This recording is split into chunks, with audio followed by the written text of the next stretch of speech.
Magandang araw sa inyong lahat at welcome sa aking channel.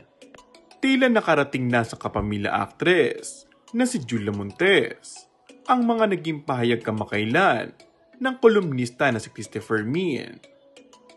Marami kasing netizens ang nagtag sa actress, maging kay Coco Martin sa matinding pasabog ni Christy.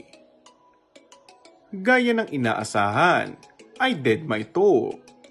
Mukhang hindi apektado ang dalawa at hindi pinatulan ng mga pahayag ng kolumnista.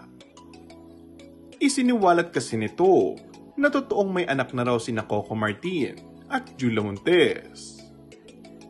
Mas lantad na nga ang relasyon ng dalawa base sa mga larawan na magkayakap. Sobrang sweet at maligaya. First time na inilantad ng dalawa ang kanilang sweetness sa buong publiko. Noon kasi ay ingat na ingat ang dalawa na makita ng mga fans. Mukhang handa na ang dalawa na umamin sa tunay nilang relasyon sa mga susunod na mga araw. Magkaganon pa man, mukhang hindi apektado ang dalawa sa kanilang respective careers. Samantala, marami naman ang naimbiyera ng netizens dahil sa walang preno na bibig ni Christopher Min. Komento ng netizens, huwag niyo pong pakialaman ang buhay ng ibang tao kung ang sarili niyong problema at pamilya niyo ay di niyo kayang pakialaman.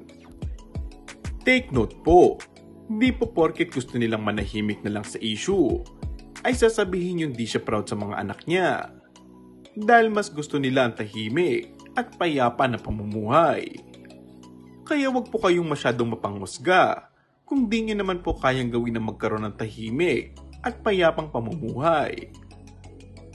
Wag yun naman ibatiko si Coco Martin kasi ayaw nga nilang magulo ang kanilang relasyong dalawa ni Julia. Gusto nila ang tahimik na buhay. Tanggapin na lang natin kung ano ang desisyon ng mag-asawa.